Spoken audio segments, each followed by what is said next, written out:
Fala, galera! Voltamos com Revolução Francesa, que é um daqueles assuntos que a galera que gosta de história certamente vai dizer que está entre os dos melhores. Isso porque a gente vai ter exatamente essa ascensão da burguesia, né, do terceiro estado para tomar o poder e uma tomada de poder através da força. Nesse sentido, a gente terminou o último bloco, o último vídeo falando exatamente da tomada da Bastilha. Bastilha que era uma cadeia em qual estava presos inimigos do rei, bem como também servia para guardar os armamentos.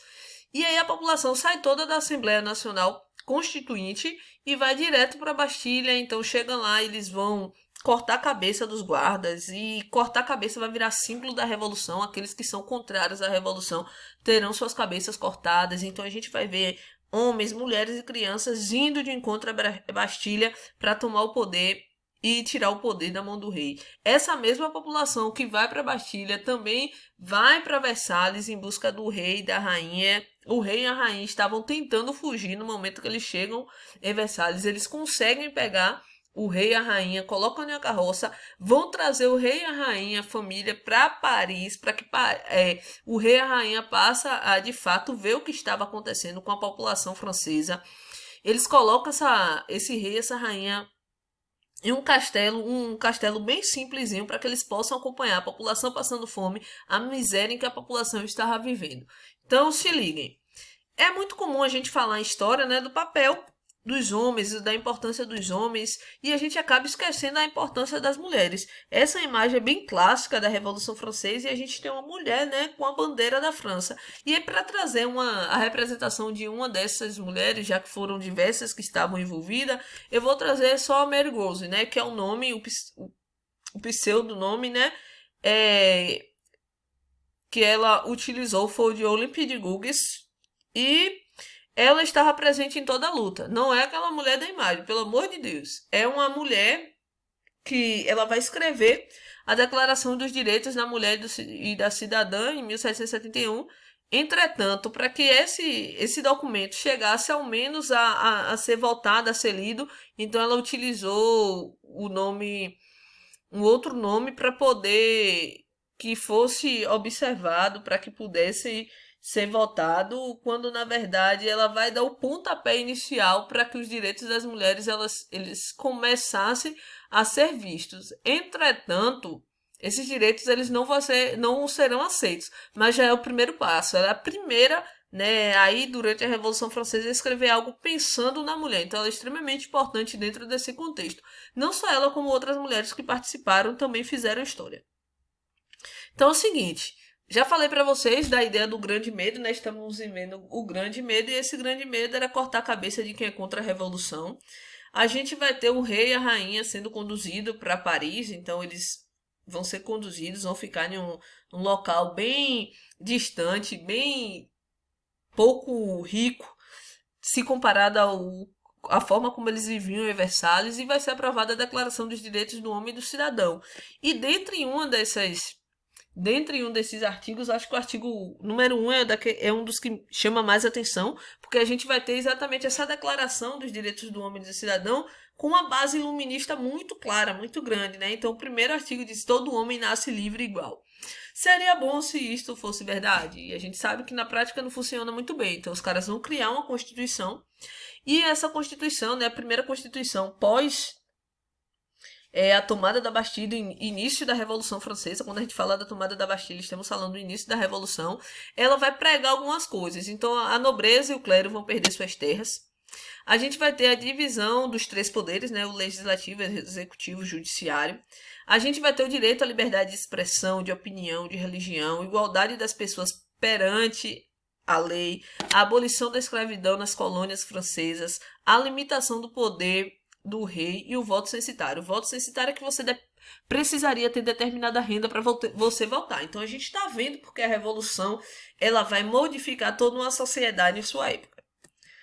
E aí, galera, presta atenção, o terceiro estado tomou o poder. E o terceiro estado ele era formado por burguesia,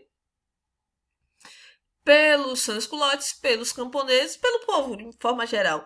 Entretanto, na hora de assumir o poder, a gente está falando de um voto censitário e a gente vai ter uma burguesia que vai ser superior aos demais, em termos financeiros, superior aos demais. Isso vai fazer com que a burguesia em si, ela comece a disputar o poder. Então, olha, o terceiro estado tomou o poder, mas quem assumiu esse poder? A burguesia. Eis que então é feita uma nova assembleia. Essa assembleia é chamada de convenção, que é essa imagenzinha aí.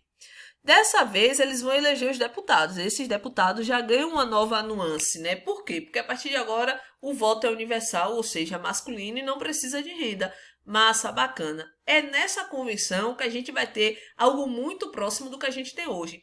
Durante essa convenção, a gente vai ter 3 grupos políticos sendo organizados, tá? Então, se vocês observarem, tem pessoas do lado esquerdo, do lado direito e tem pessoas ao centro. Então, isso aí vai ser o que a gente entende hoje pelos partidos políticos de direita e de esquerda. Olha, que nasceu lá na Revolução Francesa essas ideias de partidos de direita e partido de esquerda, tão comuns em tempos de eleição em qualquer momento aqui no Brasil. Então prestem atenção. Quais eram esses grupos? A gente vai ter os girondinos, os jacobinos e os centristas. Então, temos 3 grupos políticos que estavam ali sentados na convenção. Os girondinos era a galera que sentava do lado direito da sala. Era a alta burguesia que desejava manter a monarquia. Do lado esquerdo, a gente vai ter os jacobinos, tá? Pequena burguesia, os sansculóticos, os políticos mais radicais. Esses daí buscavam a república democrática e igualitária.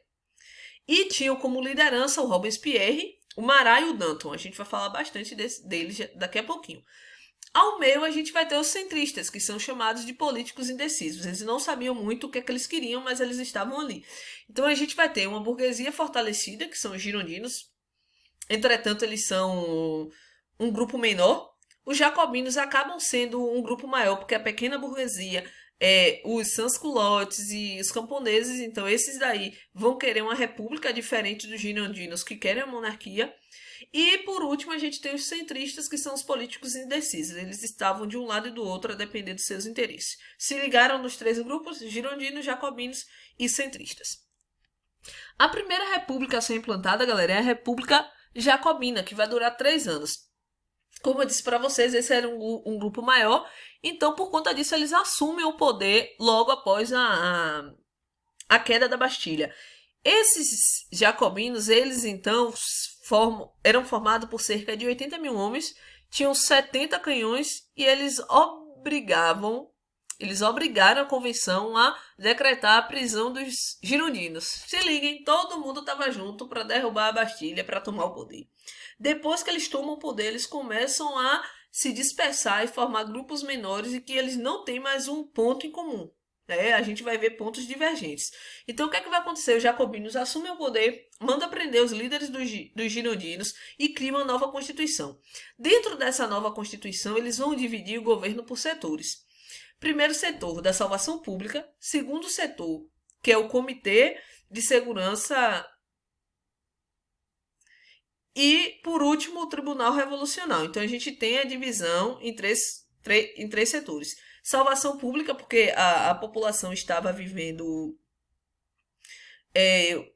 a economia estava devastada, então a gente vai ver uma população morrendo de fome e uma população passando por uma série de problemas de segurança, para montar a segurança, né, para que outros grupos não se fortaleçam. E o Tribunal Revolucionário, esse é o tribunal que vai punir aqueles que eram contrários à Revolução. Beleza? A partir desse momento a gente vai ter o estabelecimento do regime de terror. E o que é esse regime de terror? É quando Robespierre ele vai se tornar um dos grandes nomes da Revolução. Ele vai mandar assassinar todos aqueles que são inimigos do grupo em si, dos jacobinos. Todos aqueles que têm ideais diferentes deles vão mandar assassinar na guilhotina. Então, o que é a guilhotina? Aquele instrumento que a pessoa coloca a cabecinha e de repente tem sua cabeça decepada. Então, Robespierre vai utilizar muito disso, muito desse artifício. Até aquelas pessoas que de repente não tinham uma ligação direta com a Revolução, ser contra ou não, que eles desconfiavam, também morriam. Mas durante esse período a gente vai ter a morte do Danton e do Marat, que também eram lideranças dos jacobinos. E aí a gente tem essa pintura, que é a pintura do David, que representa perfeitamente a morte de Marat, um dos líderes, né? Certo dia, Marat ele tinha uma doença de pele. E essa doença de pele precisava com que ele tivesse... Era uma espécie de lepra, né? Precisasse ficar tomando a medicação dentro de uma banheira. E essa banheira continha exatamente o remédio que ele tomava. Certo dia, ele escrevendo, já que Mará ele era um dos responsáveis pela escrita dos discursos, pela a escrita do grupo, ele escrevendo, certa pessoa bate sua porta, uma mulher, e entra ele achando que era algum dos aliados e essa mulher o assassina. Então vocês conseguem perceber perfeitamente Mará dentro da piscina, com a mão em um documento o qual ele estava escrevendo. Abaixo vocês percebem uma faca e sob muito próximo do pescoço um corte. Então a gente consegue perceber a forma como David representou muito bem a morte de Mará. Além disso, a gente vai ter, durante esse período em que os jacobinos governavam, a gente vai ter uma inflação altíssima, altíssima, e aí, para tentar conter essa inflação, é criada a lei do máximo. Essa lei do máximo buscava combater, né, a inflação, e eles criaram um teto para salário e para o preço dos produtos básicos do comércio. O que é um teto? O teto é exatamente o valor máximo que determinado produto pode custar. Ele não pode passar de determinado valor. O salário também vai ter um teto, ele não pode passar de determinado valor. Então é isso, essa é a ideia que a lei do máximo previa. E aqui, galera, outra dica que eu acho bem bacana, que não fala da Revolução Francesa, tá? Mas é um documentário, que é um documentário do Rick Muniz, que é um artista brasileiro fantástico, e ele vai produzir um documentário Lixo Extraordinário. Então ele vai produzir arte, e essa arte ela é produzida com dentro de um lixão famoso do Brasil, assim, muito conhecido, infelizmente. E aí eu peguei uma imagem que também representa essa morte de Mará, né? Ele pegou e construiu a morte de Mará com restantes de lixo, e na imagem a gente tem um dos homens que trabalhava catando, né, lixo, que sobrevivia ali catando lixo, foi representado, serviu de personagem para representar o próprio Mará. Eu achei fantástico essa representação. Então eu estou dando dicas se vocês quiserem em algum momento assistir. Lembrando, não fala da Revolução Francesa. Mas como o Vic Muniz traduziu muito bem a morte de Mará, eu coloquei aqui para que vocês possam ter uma ideia e acrescentar o conhecimento de vocês. E aí chegamos à República Girondina. Mas para falar da República Girondina, como não vai dar tempo aqui, eu vou gravar um outro videozinho falando da República Girondina e desse desfecho da Revolução Francesa, certinho? Então a gente se vê logo logo no próximo vídeo. Valeu, galera! Forte abraço!